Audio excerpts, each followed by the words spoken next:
To everyone, call the March 16th City of Mount Vernon Council meeting to order. The only item I'll mention is under old business, item 1. That item will remain tabled. Still don't have an agreement for that, so as I mentioned, that item will remain tabled. That's the sidewalk over at the LBC that we had discussed prior. That's correct, Nick? No other changes, right? With that said, I'll entertain motion. With that thought, I will make a motion to approve the agenda. Second. All in favor? Aye. Opposed? Motion carries. Next item is communications. Just real quick, I'll just mention a few items. Obviously, the coronavirus is at the forefront of everybody's mind and discussion. So obviously, we've been working extremely hard on this item as well in terms of the council, staff. So also in partnership with Lynn County Public Health, Lynn County Emergency Management, the school district and other area government agencies and medical professionals, emergency responders, to really come up with a plan. And obviously everything is constantly evolving, so there isn't anything written in stone at this point other than we did make the tough call to close the LBC effective this afternoon at 5 o'clock, and that will remain closed for the next 4 weeks. All city buildings will also be closed to public access, including the building that we're currently in. Staff will work, but again, it will be closed to public access. So obviously, if you have any questions, concerns, call City Hall at 895-8742, but obviously we have a drop box, we have other means to handle business, and that'll be something that we will continue to monitor as we get through this. Mount Vernon Park and Rec Spring Soccer has also been postponed and most likely canceled. The Easter Egg Dash and the Mount Vernon Fire Department breakfast has also been canceled. So obviously not easy to make those calls, but just dealing with the information that we have, we feel that's the best response. And we'll obviously, with Chalk the Walk not that far away, we'll obviously monitor that as well and make those announcements as we get a little bit closer. So, and obviously all the stuff that we already know in terms of washing hands and hand sanitizer and avoid touching face and all that stuff, I don't need to spend much time on because I think everybody is well aware of that. So unless anybody has any questions, we'll continue. Not a question, but a comment since you opened it up about the virus. Something I've been paying attention to for a while is the census, and we're in the heart of that now, and identifying who at Cornell is responsible for it, because 10 years ago we went through we lost a dorm or two or whatever. It was got moved over to Ely. Got moved to Ely and so on. And if you filled out the census form online, you'll notice that the information on there is asking for the snapshot in time for April 1st. Snapshot in time for Cornell April 1st is going to hurt us by 1,000 people. Yeah. And so I wonder how, and that's a major intended consequence Yeah. for 10 years. So somehow we need to get ahead of that or be aware of that. Steve Strope at Head of Housing, is Residence Live, is who I've talked to about upcoming here. And I don't know if he actually fills out the form and so on, but somehow we need to make sure that we get credit for, yes, this particular month, there's nobody there, or that day. Right. But Normally there is. Yes. for a decade worth, we need to count those 1,000 Yeah. kids. Sure. So somehow we need to get that out there. No, that's good, Tom. Very good. Anybody The else? boatload of road tax Yeah, increase that's is something huge. else. So the other thing that I'm curious about is what is the stance on the public library at this point in time? And that we haven't made calls because that would obviously be in conjunction with Cornell as well. So. Last I knew, they were operating on summer hours, but That's that the was last I knew last I also. knew, so don't take it as gospel. They canceled the kids' And all, programs I think all this programs week. had been Yeah. canceled. Yep. Yes. Yeah, so Well, obviously I'm check surprised about that they were Yeah. today. Matthew, you check got something? websites and everything for a most up to And date. I think it's a particular entrance. There's only one entrance to I just want to add, after talking with Solon and Lisbon, we did decide to cancel the spring soccer season. Okay. Yep, good. you. Yep. All right. Anything else? Come forward, Mr. Delancey.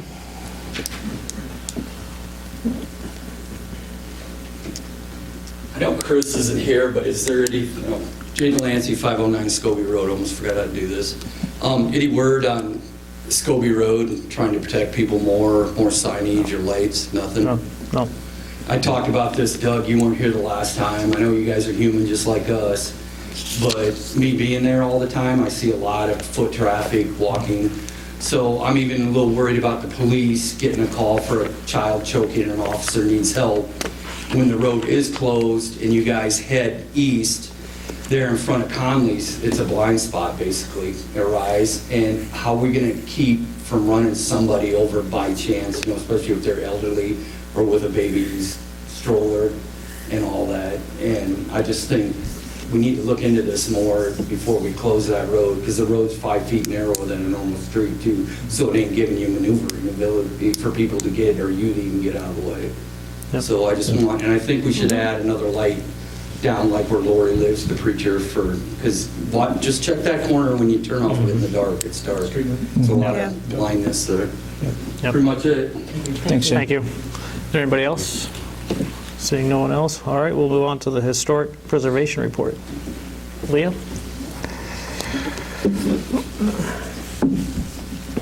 I'm Leah Rogers. I'm Chair of the Historic Preservation Commission, and I'm here to present our annual report to the council. As a certified local government, we have to fill out an annual report of all of our activities to the state, and it also goes to the federal government to maintain our status as a historic preservation in good standing. And I have a few handouts. There's 3 of them there.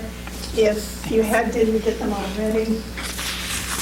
One of them is a list of or a discussion of our accomplishments and activities in 2019. And I'll kind of just go over these as briefly as I can, but we did assist the CDG and Cornell with some funding opportunities, and we're successful in helping them get a Hart Family Fund Small Town Program grant for the Visitor Center, and the CDG was able to hire through that grant historic architect Doug Steinmetz to do a complete historic structures report, which he's just about done with at this point.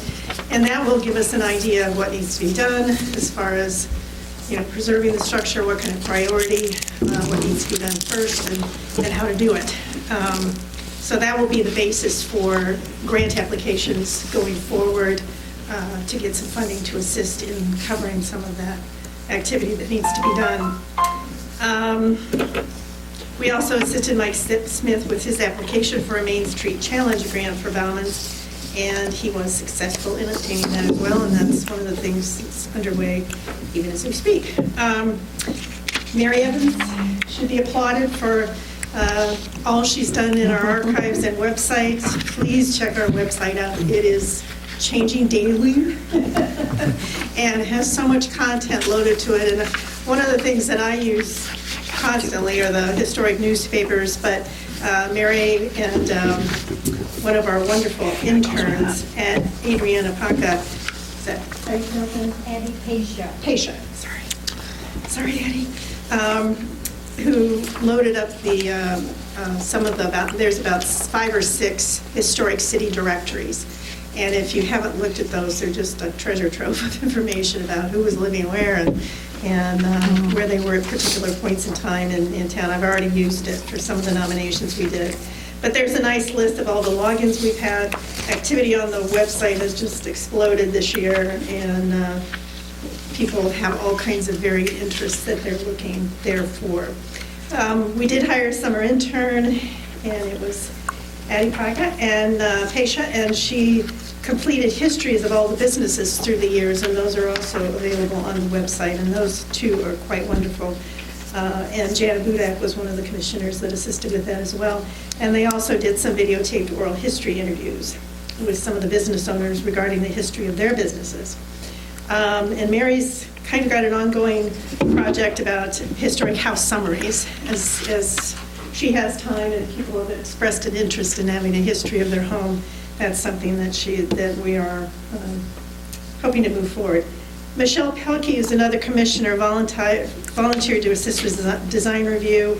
She kind of updated some of the out-of-date information in our design guidelines booklet.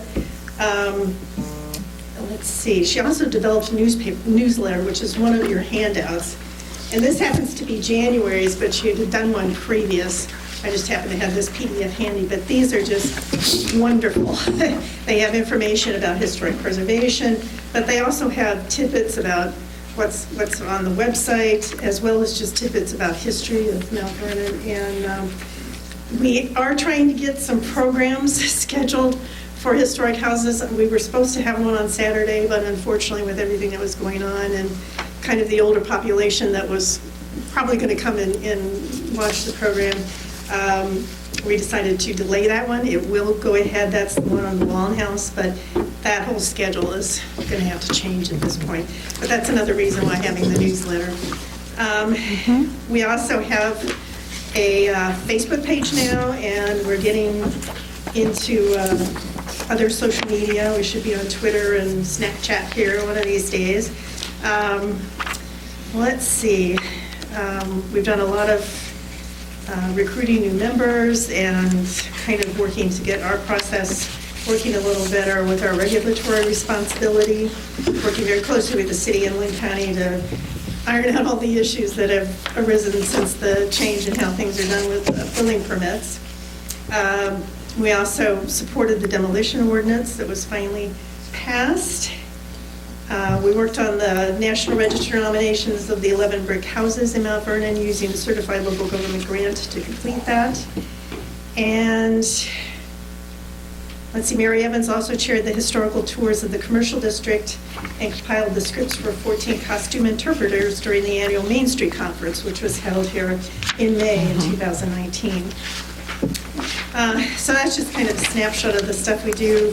We also have a work plan that we put together that I'm not going to read all of that to you, but those are some of the things we're going to plan. Some of it's just ongoing stuff that we constantly do support, like providing monetary support for the historic audio tours, being available for historic tours, and just continuing with the programs we've already started.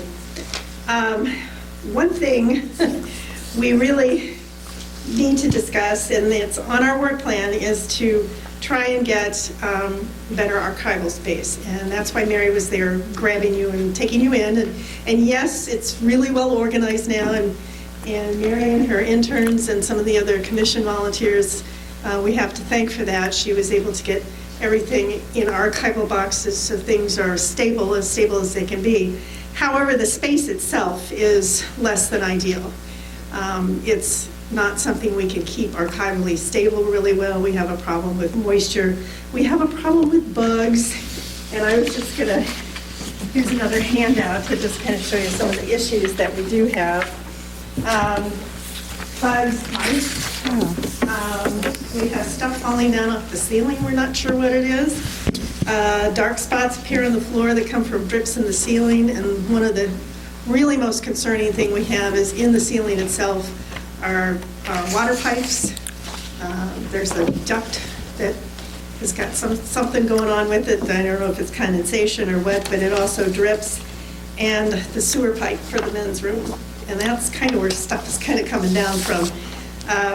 It is not ideal for an archival space. You know, we have stuff that, even if it's in a nice archival box, if it gets wet, it's destroyed. And trying to keep the bugs out has been difficult, and it's just not a space that can be kept secure for an archive. So if there's any space at all in the new police station, we'd love to be considered for that. You can see we don't need a tremendous amount of space. We just need better space than we have right now, because we are charged with, protecting this, and we have no other facility where that could be done, and Cornell is not going to take our stuff either. So, we even have a whole collection of glass plate negatives that need to be kept in good condition. So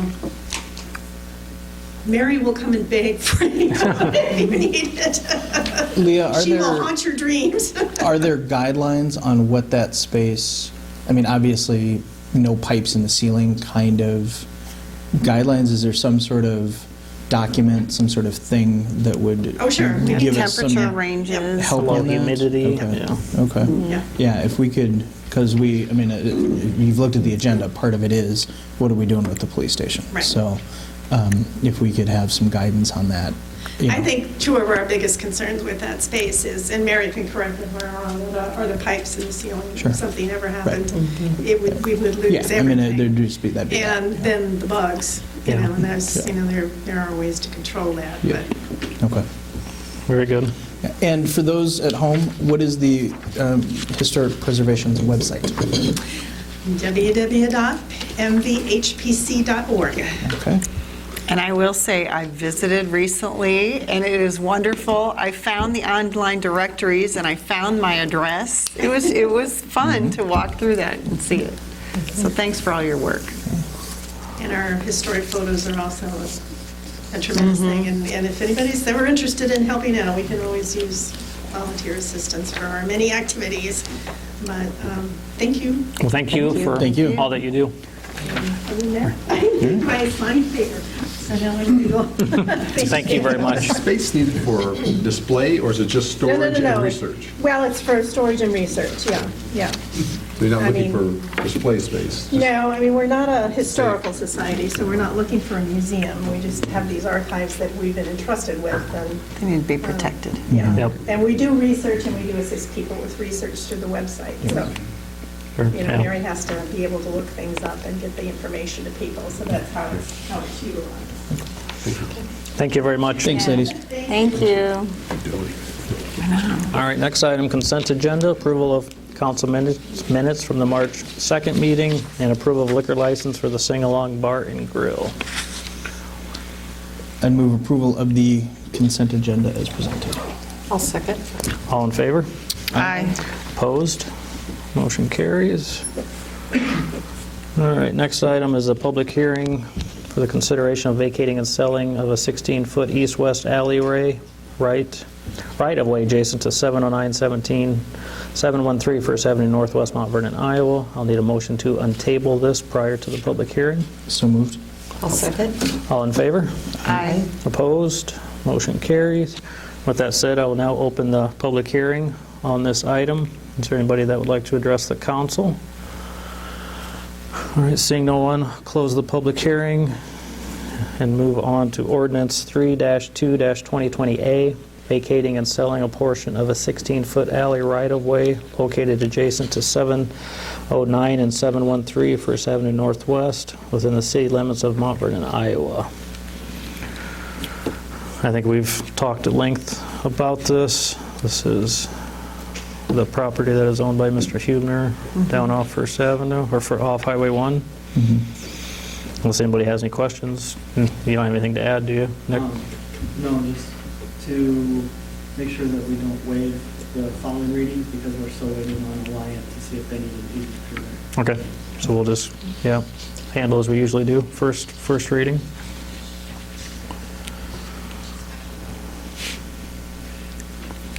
I'll entertain a motion. So then I'd move approval of, ordinance 3-2-2020A, vacating and selling a portion of a 16-foot alley right-of-way located adjacent to 709 and 713 First Avenue Northwest. Second. Any comments? No comments? Roll call, please, Sue. Rose. Yes. Leisler. Yes. West. Yes. Herman. Yes. All right, very good. Next item is a public hearing for the consideration of the plans, specifications, form of contract, and estimate of cost for the wagon pass removal project. I'll now open the public hearing. Is there anybody that would like to address the council on this item?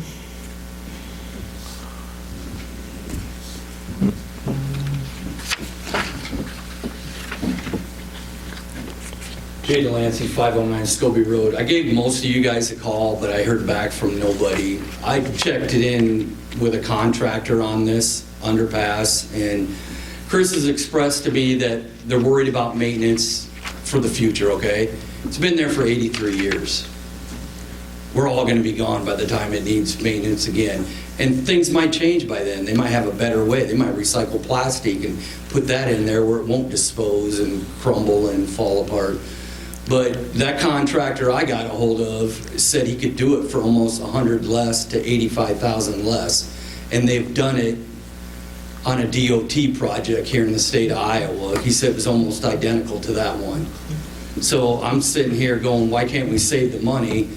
Because I don't understand, okay, you're going to put the drive on the west side for Bowers, but what's that going to cost? Because they're going to have to bring dirt in, I'd say at least 2 to 3 feet, and let it settle, and then put rock in, because that's a swamp down there. And then there's a drainage system down there. If you ever peek over, down, right straight out from the police station, it washes it out. So if we keep that just the way it is, it's going to wash out that private drive all the time. So people need to start thinking out the box a little bit and look into this a little more. I know they're trying to get all their ducks in a row and everything, but I'm just saying, if we could do it for cheaper, and we're going to be long gone by the time the next one disposes. But I don't want to rattle the box and shake the boat a bunch, because Mert and Willard are older and all that. But I think people need to be a little more open-minded about it and look at if we can save. Because what's that drive going to cost the city to do?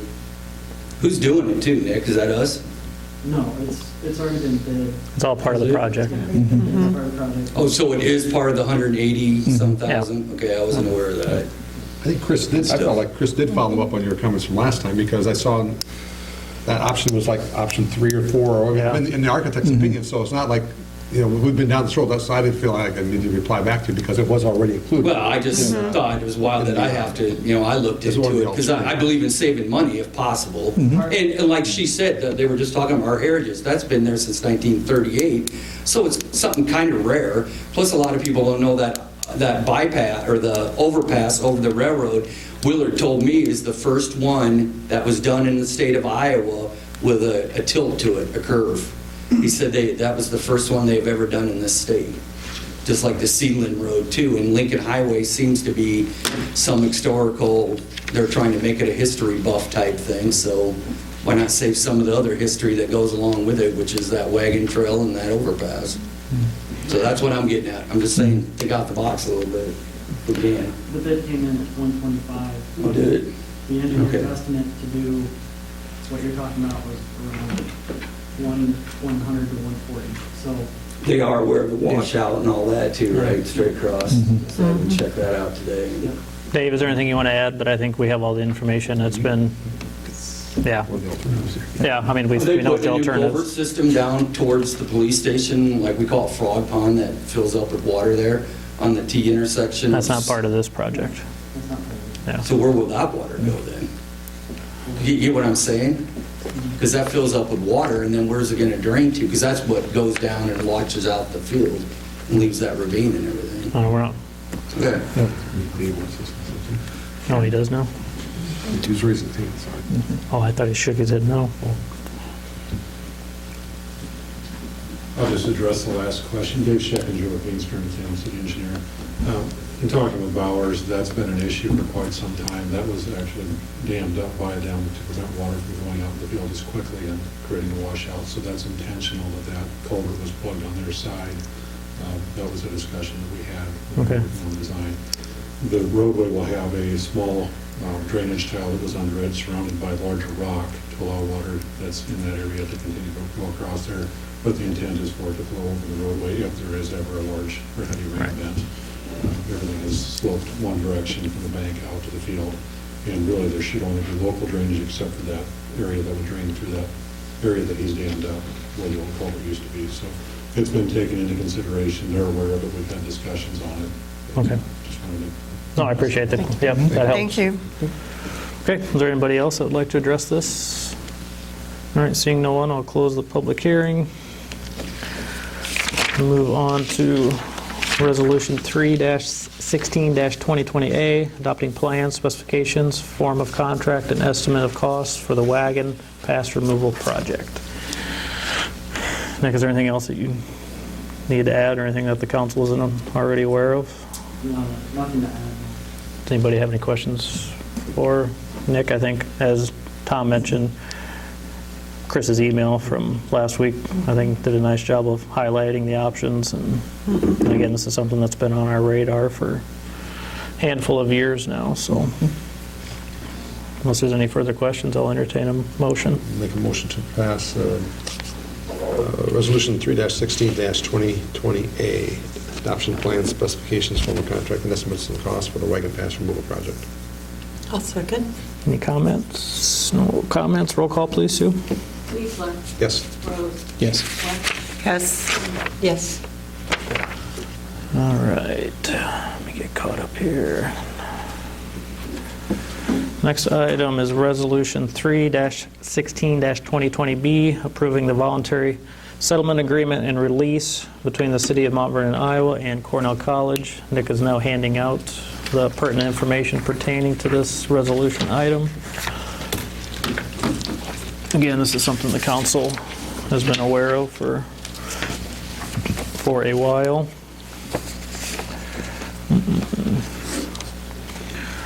As you can see, there's also the media release included in there as well.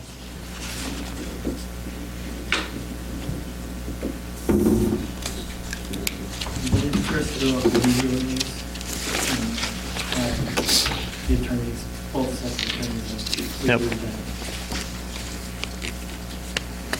Closes the issue, huh? Yep. I think it's safe to say both sides will be happy that this has been settled and put to bed. No questions about it, and I haven't checked all the details, but I would assume that they're good. But I will make a motion to approve Resolution 3-16-2020B. Second. Any comments?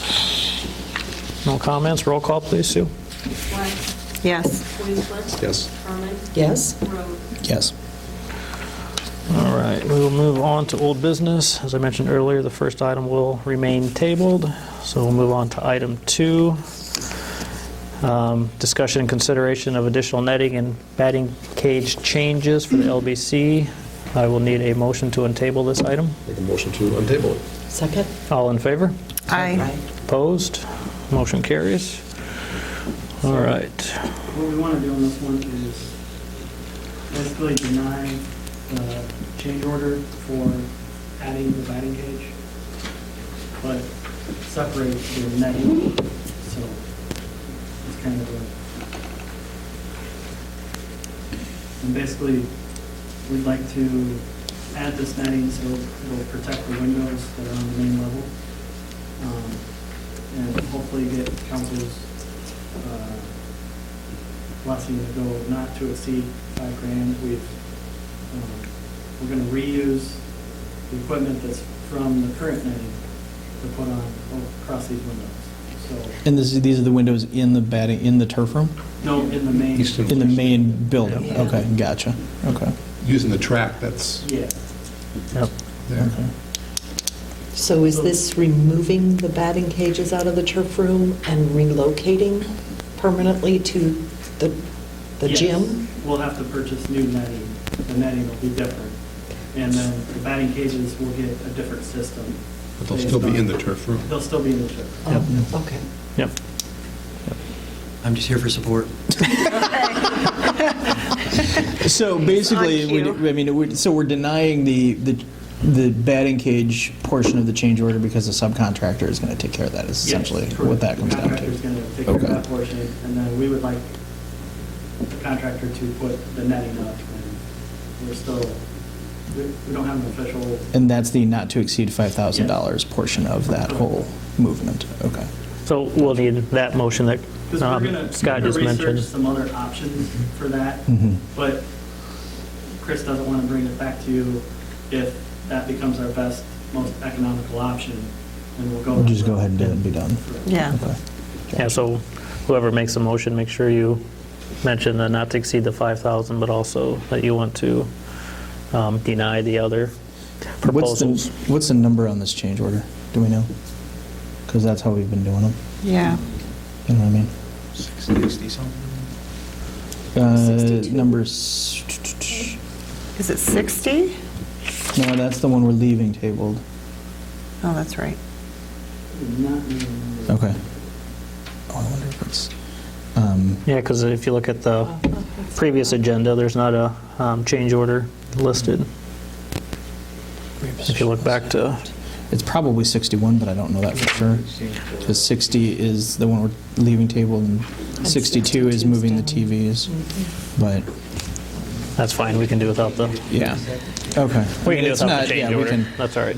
Nick can look it up, but That's fine. Whatever. Okay. So in that case, I would move denial of the portion of the change order regarding the batting cages that addresses the batting cages within the turf room, but approve the portion not to exceed $5,000 to move the netting from the turf room down to the main floor to protect those windows. Is that- Is that I'll what we're doing? second. Okay. Okay. All in favor? Aye. Opposed? Motion carries. All right. Next item is consideration of claims list. Entertain a motion to approve. I'll move approval of the claims list as submitted. I will second. All in favor? Aye. Opposed? Motion carries. Next item, discussion and consideration of change order number 62 for LBC. Nick? So this has already been approved, because originally we were thinking it would be under $3,000. And the money's there.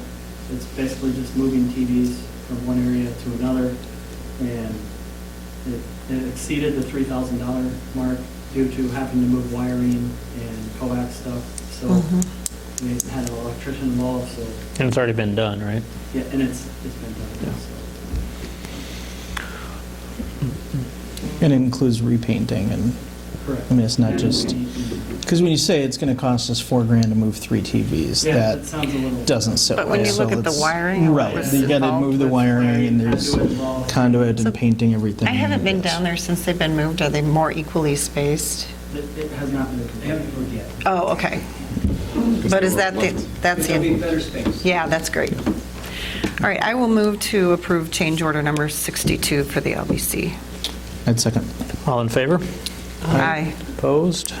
Motion carries. Next item, discussion consideration of police department facility plan updates, which everybody should have a copy in front of you. Chief, are you leading? I should have in front of you the plan adoption that was done by Martin Garner for us. Really striving, I've got, they're in the house with us as well, Mike Tucker and Sarah that were working on it with us to come through the synopsis. You can see from the plans, pretty close to what we had kind of envisioned in coming through, but, you know, putting their expertise to work and really making some efficiency in the flow ratios of things and how to make the best use of the space. So, I don't know if you guys have anything you want to add to it from there, but just looking for discussion and guidance at this point. So- They did include, I think this third page breaks it out into 3 different phase projects. Phase 1 being the garage, and what they would do there is kind of incorporate the stubbing in of the restrooms for the training room, meeting room, as well at the same time, because you'd have to do some groundwork that would cross through the garage section of that as well. And then cost estimates for the different phase processes from their expertise on the cost estimates of that. Obviously, nothing has been RFP'd or anything like that to get true cost estimates from there. So is one main floor... Okay, first of all, because I have no ability to retain direction. Where was the organ? The organ would be the training room, the meeting room. Meeting room down here? Yep. Okay, thank you. Right over here. I swear I'm drawing it in. Yep. How about the basketball? I can't. Where the cars are? Front of the car. Yeah, Here's your directions. okay. Yeah, I know. You say that as though that will help me. I asked where the organ was specifically because that tells me where I am in this building. It's not was, it still is. Yeah, so that's fine. I mean, leave it there. That'll help me. I appreciate that. Scott likes the big star. I do. I have no clue. So Doug, if RC Rail continues to rent space, where are they? in So the- currently, RC Rail, let me get it here, for your guys' ease of seeing what I'm using. RC Rail, we currently landed in these 2 office spaces right here Okay, in the middle section. So they park over here with us in the staff parking. They come down their own private drive. They have their own private entrance right in here. oh, yeah. We put that doorway in the hallway to lock off the police department from them so they get full access to their area. The hallway, the restroom that's over here, and then the kitchen for their break room as well. So they're currently allocating and using that space freely and not interfering with anything that we're doing at that point either. They come and go as they want to. So do they have that whole, like, those 3 rooms there? The Or? one room is a storage closet with a furnace, so don't be deceived. Fair enough, by okay. that. Yeah. And they have 4 people in those 2 offices, much like we were doing upstairs. Yeah. They are doing out there in that space. Okay. You bet. So, sooner than later, like I said, the whole envision of this process, the public will come in this entrance over here, which is, for all intensive purposes, because Mount Vernon's on an angle, the west entrance is what I refer to this as. The public will come in there. There's already a phone in place. They'll come in the main doors, be able to dial, or it'll pick up the phone. It automatically dials the 6141 number. If we're in there, it'll answer. We'll answer. If not, it rolls over to our dispatch center. And once I come back to you with cameras and door access system controls, we're hoping that dispatch will be able to unlock the door, buzz them into the lobby area, which is the area right here in blue, where they'll kind of be locked down to that area. So you're talking like these like double doors Yep. at the beginning, and that's the entrance you're talking about, where the Correct. phone, okay, gotcha. Okay. As they come through. Yeah. Eventually, you'll see where it says receptionist there with 105 on it. Natural receptionist window from that standpoint. And the other one where it says police 119, looking to turn that into a restroom for the lobby area. So anybody, if they come in there with kids or anything like that, they've got direct access and don't need to wait for somebody to let them to use a restroom. And then there will be one additional office space back there we'll probably be using for an interview room as we go through, trying to keep the public aspect over here. Originally, we had talked about putting RC rail on this side, but with construction, if we're going to get into construction, it's easier to keep them over here. We can keep most of the construction going on in the middle section and not have to move people through the construction zones as we're dealing with that and kind of working through from there. The other side of the public on the west side is there's really not a lot that needs to be done there. We've already put in the infrastructure in our initial stuff, the cabling bids, all that kind of stuff. Has got cabling landed into those offices for network cabling and phone cabling, and all that stuff is in place already. So pretty much cosmetic, with the exception of adding a restroom into that. And these guys can talk more about that if they want to as well, or if you have additional questions from there. So the main thing that you're asking tonight, Chief, is just review this, council's on board, obviously we'll talk funding and all that stuff as we proceed down the road. And So what we're looking for is to solidify a plan Yep. that we can, like we talked about before, having our playbook, so that we know which way we can start going, start phasing these projects out, figuring out, working with Chris and figuring out which projects we can take on, what the priority projects are, and how to fund those as we go. because you're already working on fund or grant for generator, correct? So the generator grant, we are working on that. That all comes out of hazard mitigation. I'm hoping some of that funding will still be left there after we get through this situation as it goes. So the one caveat, and I think that's the next agenda item as well, but I've also got concerns on how long we, as a council and as a city, want to wait for fundings. What happens with that funding is we get put into the pool, set on a stack, and as funding becomes available, they're like, yeah, we can give you this or we can not. It could be 6 weeks, 6 months, 6 years from that standpoint, type of a situation before we're awarded any funding from that standpoint too. So I think we'll have to make a decision at some point, maybe if we don't get it right away, when we want to just move forward with it. Obviously, police operations without electricity is very difficult, especially since everything is our server-based and camera-based and everything from there. So future discussions. And then I know we talked a few months ago, or maybe it was last month, in terms of signage. Correct. What's the plan for signage? We haven't moved forward with anything on signage since the initial discussions, waiting for the signage committee, waiting for kind of some final plans here. If this is where we're going and we know we're going to move that way, then we can start definitely diving into some of that as well. And I certainly haven't forgotten that, And me just either. with recent events. Yeah. And we've just kind of tabled it for now. Right now, we're not in, I am kind of in a bigger push to get the public out there sooner than later. Obviously, with the renovations going upstairs, we still have equipment in the old police department room that we're using for the interview room. That's kind of in the way of progress of what they're doing there. I would like to get things rectified in at least that west end, the public end section, get the doors updated, get the access system, the camera system in place so that we can start serving the public at our site as well, not instant stop, impeding things here as well. We'll work with Chris and all that as well. I think it looks great. Yeah, it does, and I appreciate having the numbers attached because it allows us to put forth some vision. The numbers are kind of, they're preliminary. Yeah, I understand, but it's something. But there's something, Yeah. and they're based on our conversations and past history of doing lots of projects like these, so they're fairly close. Yep. And as each phase kind of becomes more defined and more concrete, when it really is time to go, then those number sizes get updated. So Right. They should be pretty close. So do the phases go in order? Because they're listed, they're labeled phase 1, 2, and 3, but then they switch to locker room and Well, yeah, on the printed ones. Phase 2 could be done, that's the locker room phase. Okay. That could be done whenever, that's kind of, can be done on its own time. Okay. Phase 1 is really, needs to come before phase 3. These were kind of done as a matter of importance, is kind of how we laid these out, what we felt was. One is the garage space. And included in the garage space is the framing for around the bathroom. And it also includes the mezzanine above some of that phase 1 in front of the garage for long-term storage.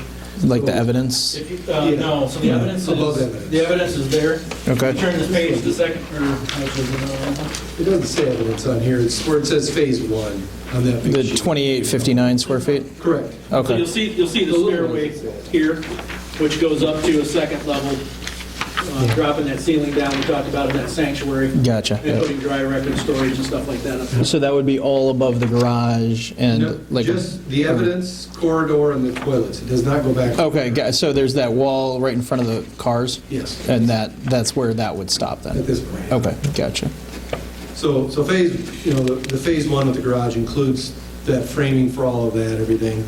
The phase 3 is really kind of finishing out underneath that, the toilet spaces. Gotcha. But the plumbing needs to get all put in because the plumbing obviously goes out to the back of the building. And that accounts for the difference in the square feet between like the meeting room at 899 and phase 3 with 1,025? Because that, like phase 3 would include finishing the bathroom and that kind of stuff? Okay, gotcha. And probably moving the organ at that point, right? I mean, that's, okay, gotcha. Hopefully that'll be moved next week. Fair enough. We're gonna do that meeting? Put it in Scott's front yard. Put it, no, because then none of this will mean anything to me if it's in my front yard. Yeah, without the organ, what are you Like, what is he going going to to do? park in my, what is, I don't know, it's not going to do Kind of me like any the good. North Star. Yeah, right. See? Apparently that's what they do. Yeah. I'd have been so lost without. North sign on the building.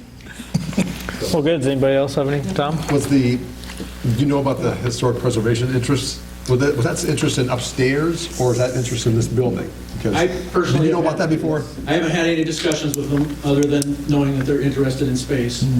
I would caution anything at this point, knowing that there's going to be renovation plans here as well. And Yeah. I think that's what the answer that was, they were provided from city before, from staff before, is looking to see what's done here. I will tell them, we have bug issues. We are using the same exterminator they use here at City Hall.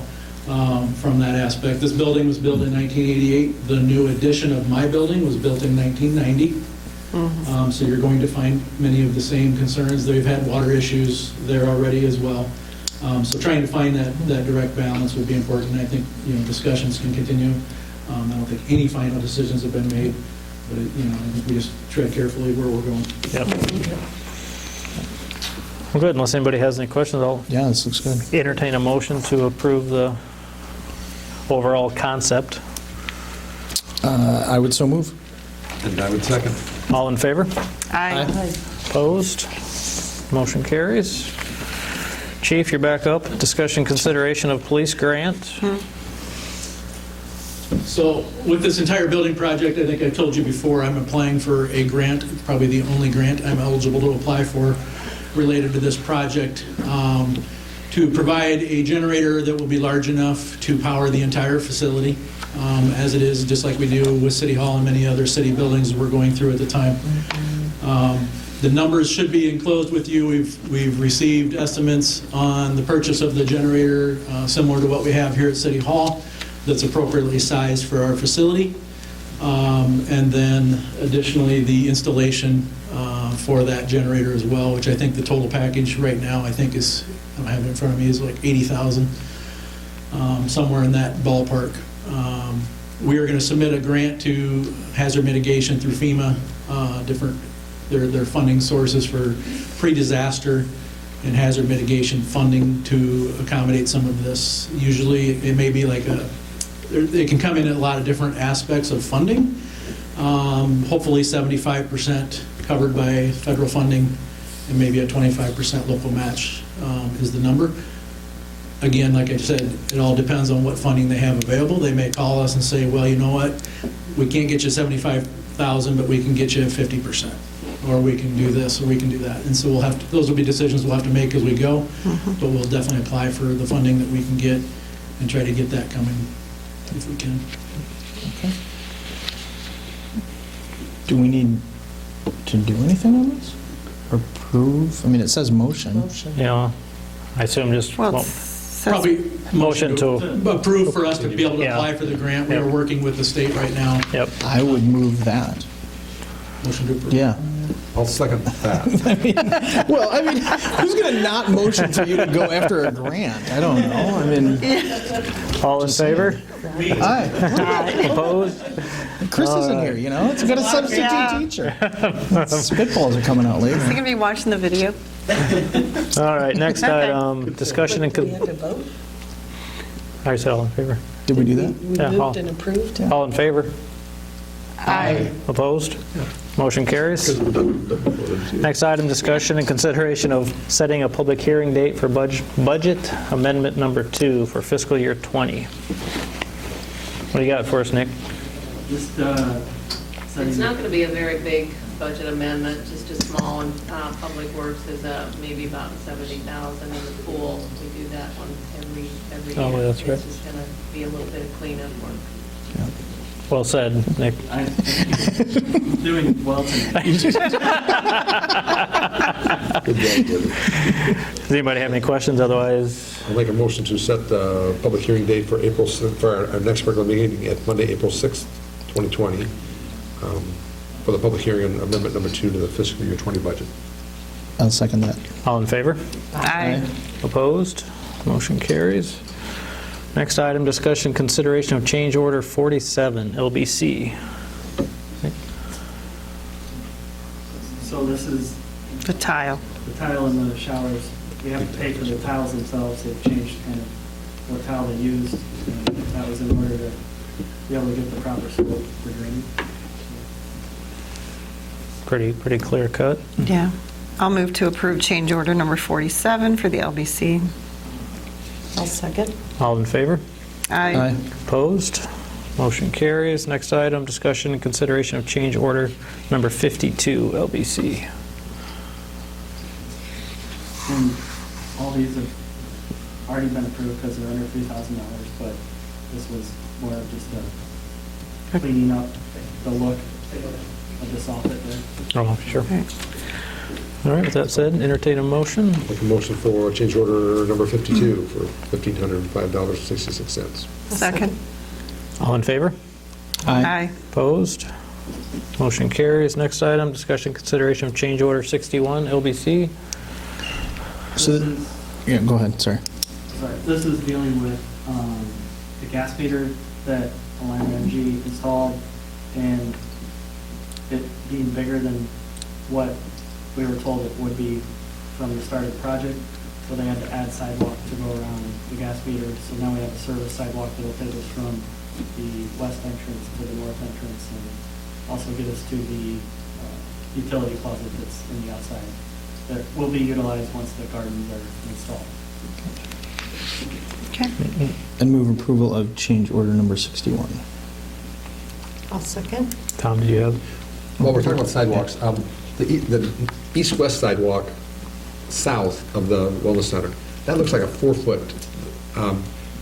Last meeting, didn't we raise to 5 feet the ones on the going north south? Yeah. I sent an email today I mean, it's not poured yet, but asking why Yeah. it's formed at 4 feet when we were told that would be that was already part of the project to be put as a 5 foot. 5 foot. okay. Yeah. So I haven't heard any reply yet. Okay. Everybody's on spring break. So the plan is to make it 5, okay. Well, it makes sense to have one side of the building, one Yeah. width on the other side. Yeah. It was Yeah. supposed to be. It's wrong. I looked at the plans today, I'm pretty sure it's supposed to be a 5 foot sidewalk. I was noticing that. Yeah, I didn't get out and pace it, but it looked like It 4 is. versus. It is. 5 foot. All right. They should be fixing it. All in favor? Aye. Aye. Approve? Motion carried. Yeah, motion Yeah, carries. we got you. Good gravy. All right, next item, discussion and consideration of change order 63 LBC. Credit. Yeah, this is a credit for, they originally were going to have a rock trail that led from the LBC to the high school. And basically they're telling us that the sub work for that trail is done and they're crediting back the rock because we've received that grant to put in a concrete Oh, trail. Yeah. That's right. Yep. We're shifting some money around. All right, I'll move to approve change order number 63. I'll second. All in favor? Aye. Opposed? All right, Yeah. motion carried. Jump right on those that are credit, Yeah, don't you? I know. Yeah. I did. All right, next item, reports. Chief, Melissa, Mount Vernon Police, anything you want to add or highlight to the council? Nothing additional. Anybody have any questions for Chief? Seeing no one, all right, we'll move on. Mount Vernon Public Works Report. Nick, same question to you. Nothing to add. Anybody have any questions for Nick? Based off his report? No? All right. Matthew, Mount Vernon Parks and Rec, sir, anything for the council?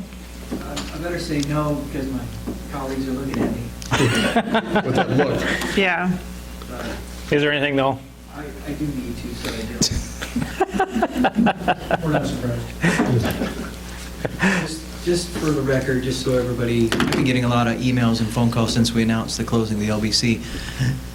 Just so everybody knows how we're going forward is we will extend memberships for those people, so they're not going to be charged their April ACH transaction, and we will extend those memberships, and we'll communicate any additional information through email and through the city website as appropriate, so just want to make sure. And then if there is anybody that wants a refund or anything, obviously. We have heard from some rentals and so forth that want refunds, so obviously we'll adhere to that, but we're going to reach out to members through an email and let them know what our thought process is after we have announced the closing of the facility, so. Even though that's closed, I assume you and Sarah will still be there if the phone rings or if there's questions. Is that the best thing, or? So we will be available, yes. Contractors are allowed to come in. There's a time where they can take advantage of it and work on the facility still. We have a lot of punch list items that still aren't done yet. But we've shut down 24/7 access to everybody, staff included, and so Sarah and I were the only two at the building in regards to staff. Yep. Okay, just add one. Yeah. I'm working on a press release that we've drafted, I've shared with council tonight as well, so we'll be covering a lot of these different tech. I know there's a 1,000 questions everybody has on what the city's response is going to be, and I would just encourage everybody, again, remain calm. Know that the city's working at the best interest of the community and the public health of the community and the chaos that we're dealing with at this point. I was very impressed with the partnership of all entities at the Emergency Operations Center today, schools to medical staff to everybody working together, and know that everybody has their best interest in mind, the community's best interest in mind. We're going to, as part of this press release, is kind of basically directing people back to the city's website, so one location for people to go to and check and see. Because this is going to be so fluid, we need to be able to have the ability to quickly update things as we go, with maybe not doing press releases all the time, and handle it in a more efficient manner from that standpoint. So we're going to direct people back and try to list out there exactly what we're doing from that standpoint again. So we will communicate through our social media avenues as much as we can. It's important that we work together with our Lynn County partners and make sure the messages that we're giving is the same messages that everybody in Lynn County is hearing, and as unified to decrease the confusion and chaos that comes with some of that sometimes. So appreciate everybody's patience and diligence. Know that we are all working very diligently to make sure we can get through this as quickly and easily as we can. Anything else, Matthew? Oh, that was my report, Doug. Yeah, see, he didn't want you to stand up, and then you do, and then he hijacks it. Thank you, that's all. No, thank you. Questions you have for me? Other than, I do think Deb made a good point today about maybe trying to take the opportunity for deep cleaning while we can during this time period. So I'm meeting tomorrow with a company that will give me a quote on what it takes to deep clean the facility itself before we open back up. Yeah, So, yeah. that's And great, then thank City you. Hall is doing the We're same also thing. doing the same Yeah, for City okay. Hall. Yep. Yep. Is there anything unique to shutting that building down? Shutting down access to all the 24/7 cards is unique, and then, nothing else other than just making sure, well, Nick's on top of the HVAC and all of that, mechanicals and so forth, but no, nothing dramatically, other than we had a few rentals and birthday parties and stuff. They understood, but they were disappointed. And Yeah. It's the hardest thing to do is to tell you can't have a birthday party next week. Terrible timing with spring break. Yeah. So, we're following with the school district. Our soccer program utilizes the track at the school district, and the school district doesn't want anybody on any of their facilities, so we have no reason other than to shut down our soccer program as well, Yep. so. All right. Yeah. Anybody else? Thanks, Thank Matthew. you. Well, this isn't, and yeah, not part of Parks and Rec, but as long as we're talking about this, a couple things that I thought of as far as the city goes and ways that we can help. And I'm not saying that we need to take action or any of that sort of thing, but just start thinking about some of these things. But two of the fees that we collect as a city most directly are water and garbage tags, right? And I'm not saying that we shouldn't charge for water going forward, but I'm saying I think we should consider suspending water shutoffs until a lot of this, because there's, bars and restaurants are going to be shut down probably pretty soon, right? I mean, there's just a lot of businesses are going to be affected. People's paychecks are going to be affected. A lot of, the first dominoes are starting to fall, and it's going to keep going for a while. So if we can ease that burden on folks, and I talked to Meredith in City Hall, and she asked, and I said, just give me a ballpark. She said a couple of months. So it's not like it would be a huge factor, but some way we can ease some of the burden. The other was garbage tags. And again, just something to start thinking about, but for the next several weeks or for the next 4 weeks, maybe, and Chris would have to put numbers together, but we waive 2 cans a week for folks, or just something to allow them to not, and it's not, again, not a huge amount of money, but just one of those little things that we can do to help folks, get through what we're all facing. So, again, just something to think about, but, some things as we move through this to start considering. And then, we're going to have to start talking about, okay, there's more than 10 people in this room, right? Guidance now is at 10 per gathering. So how do we have that April 6th meeting that we just set a public hearing for? Yeah, we started having that conversation we're this gonna have to- afternoon. So just some of those sorts of things as well. Whether we go to one council meeting a month, or if we take advantage of technology. The whole case of needs to be open to the public creates a little bit of conflict, but so those are some items that we're looking into right now. So, yep. That was just some thoughts that I was having. Yep, because this is, nobody can say they've been through this before. No. So this is just No, new, we're all uncharted Making territory. it up as we go. Yeah. Yeah. I mean, I hate to say We're it. talking that way, what happens if, like, our trash can't be picked up? If we go into some type of lockdown, county to county. We're- And then two, if people are gonna get broke, because I have a feeling scrap's gonna drop to nothing eventually. There'll be no money there for anybody trying to make. What will happen for the people to pay their bills if they can't? Will we lose that building then, or will you shut it down? You get what I'm saying? If people can't pay their bills, they're gonna have to give up some stuff, so they're gonna have to give up the rec center. Get what I'm saying? What happens if this does turn into a big catastrophe? What are we gonna do? Because we got a brand-new building. I think that's way too broad a question we to don't know. Yeah, answer. we're taking but- it a day at a Yeah. time at this I will point. take it back to the county Yep. level. If you've seen some of the press releases that came out at 4:30 this afternoon, everybody is of the same mindset and very aware of these exact situations and these exact conversations, from our local level all the way to the governor's office. The governor's office has opened up, workmen's unemployment and layoff funding and stuff like that. The county level, Lynn County especially, and I believe all the other 98 counties are petitioning the governor's office for a 30-day delay in property taxes. All of those things are in process. Yep. So as I say again, stay calm, let us work through this. It's a new situation, but I can assure you that everybody who's at the table has the mindset of the community in play. Yeah. And are fully aware of the ramifications that we're going to face as we go through and do everything that we can to get everybody through. Was it a commitment by Lynn County, or was it a commitment by the governor's office to do a daily 4 o'clock meeting?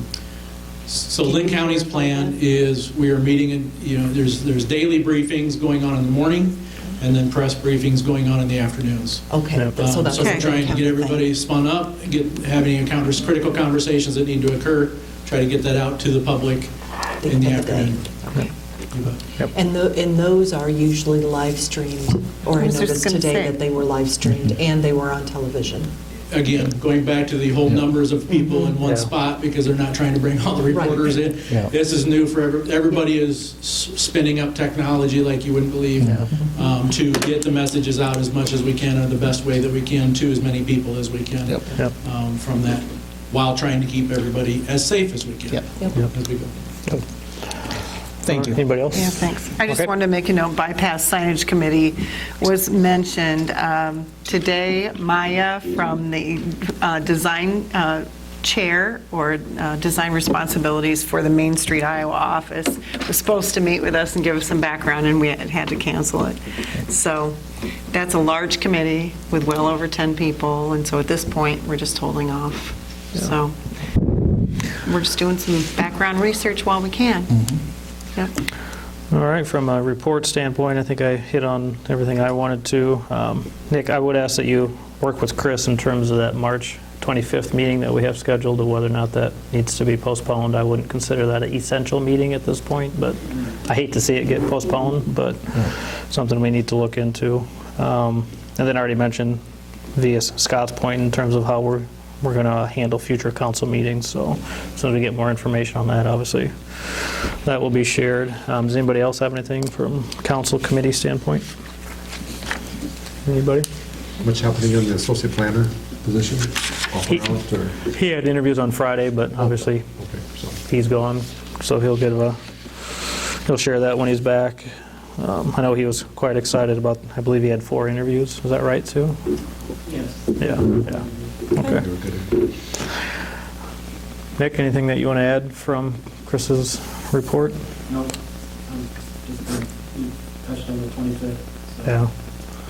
Again, I hate to see that go away because it's been, 2 months in the making, I believe, but we'll have to see what makes sense.